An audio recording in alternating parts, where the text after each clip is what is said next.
Hey, what's up, guys? So everybody is going crazy. Everybody's going insane about the iOS updates affecting all of the advertising on Facebook, on Instagram, and of course, if it affects advertising in one platform, it will affect everybody. Like if you're doing ads on Google and other platforms, then it is going to affect us too. So I wanted to come and jump on live to talk to you about the iOS updates and what we know about it and what we're doing to prepare for it and to reduce the impact for our clients.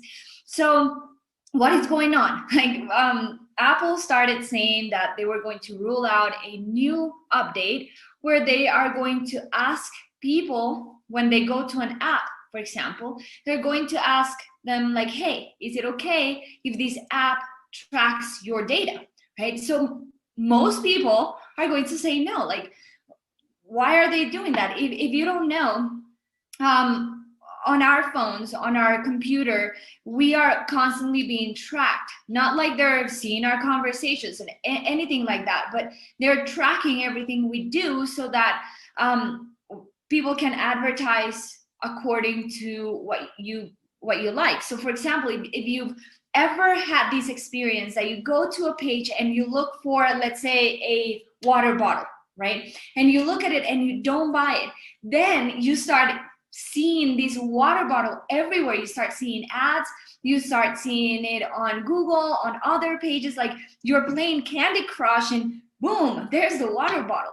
Now, that is because of the pixel. Like every page out there has a pixel. It's just a little bit of tracking code that tracks everything we do, so that Facebook and Instagram and all of these platforms, they gather that data so that they can give you a better experience. They can target you with ads that are just directed to you, specifically to who you are, right? So when Apple came up with this news that they were going to make that update and have people opt out of that tracking, well, Facebook was really mad, and all of us marketers were like, oh, well, how is that going to affect us? Because if we're not able to track what people are doing, then what are we supposed to do? Because remember, when we do Facebook ads, for example, Facebook, Instagram ads, Google ads, whatever ads we're doing, we don't show it to just random people, right? We don't show our ad to just everybody. We show our ad to specific targeted audiences. So I think I just went live again just for my own. Oh, I hate that. All right, so when we do the targeting on Facebook, right? When we're doing the ads, we're not targeting everyone. We're targeting a specific set of people that is our ideal client. If you've ever done ads, the first thing that you need to do is understand who your ideal client is, and you need to target them directly through your advertising. So when Apple tells us like, yeah, we cannot, you're not going to be able to track that anymore, we're like, oh, wow, what is going on? So here's what we know about it. Like there's still so much unknown around this subject, but there's certain things that we already know about it, and I wanted to share it with you. So the people that are getting most affected by these changes are apps on your phone, or when you're gathering leads directly on Facebook, on the platform on Facebook, right?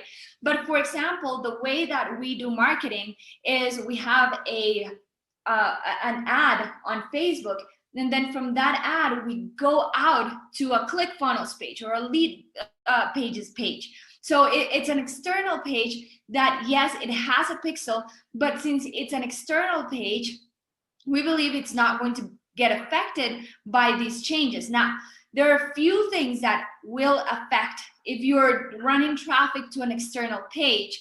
If you have a custom events, right? So we normally have events like leads and initiate a checkout and purchase, right? Those are the standard events.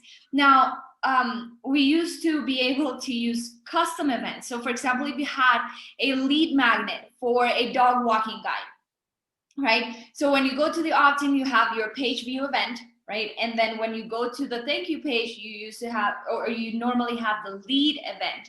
But there's a lot of people that would create a custom conversion or a custom event for the landing page saying page view dog walking guide. And then in the thank you page saying lead dog walking guide. So we could track exactly what they were doing.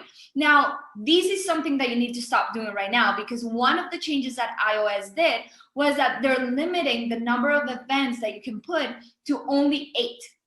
Okay, so if you start having custom events for each of your funnels, then it's going to be more than 8. So stick to the standard events, just lead and initiate a checkout and purchase, just stick to those, and it's super easy.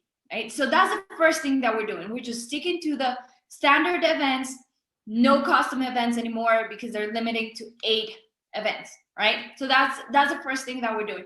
Then the second thing is Facebook is, you know how when you have a funnel, you can use your domain, right? For example, our domain is calltosoldmarketing.com, then we can use that domain for our funnels. And the way that I give access to ClickFunnels to use that domain is by going into the back end and giving permission to, I tell my hosting, hey, ClickFunnels has permission to use my domain. Now, that is something that Facebook is recommending that you do, that you give permission to Facebook to use your domain. So that way, it doesn't feel spammy, or they don't think that you're sending traffic to something that is not yours. So that is the second thing, just verify your domain in Facebook, all right? So how do you do that? Google it. Google how to verify your domain in Facebook, and you'll find the step-by-step process of how to do it. And that's it. Right now, yeah, we don't know exactly how it's going to affect, because it just started like 5 days ago, and we haven't seen any changes yet. So let's just keep running ads and see how it performs. Now, let me remind you that about 2 years ago, the GDPR came out. GDPR is a law from Europe that you had to be super explicit with giving permission or asking permission from people to be able to email them later. And we thought, oh my God, this is going to change everything and it's going to be a disaster. And we were all preparing for GDPR. And they said that if you didn't comply, you were going to get fined. And it was like a huge scandal. And yeah, we complied with that, but then nothing happened with GDPR. Do you remember that everybody was sending emails? I remember there was like a spam of a month, that every single brand was sending emails saying, hey, this is the new GDPR policy and we need to comply with it. Make sure that you read it. Everybody was sending that. And then like nothing happened. It wasn't a big change. Of course, we had to comply with stuff, but it wasn't like this big change that destroyed everybody's ads. No, we just adapted to it and keep moving. And that's always going to happen. This is not the only change that we're going to see in advertising. We're constantly going to see changes like this that we need to just adapt and keep moving. But remember, there's so many marketers, and Facebook makes so much money out of advertising. That's how they make their money. And same with Google, same with YouTube. Everybody needs advertising. So it's not going to disappear. All you need to do is adapt to the change and keep moving. So right now, the changes that we're seeing is maybe the audiences are going to decrease, the size audience, because Facebook is not going to be able to track as much information as they used to, but they will find a way. They depend on that, so they will find a way. So just make sure that you start using only standard events, because you only have up to 8 events per domain, and verify your domain on Facebook. All right, that's all I have to give you right now. If something else comes up, if we see any changes in our ads, if we see that we need to make big changes that impact our clients, then I'll let you know, guys. You know, I'm always here to tell you everything that we can to help you with your advertising and your funnels, right? So that's it for today. Let me know if you have any questions about it, and I'll be more than happy to answer them. And I'll see you on the next episode of the Cold to Soul Machine Show. Bye, guys.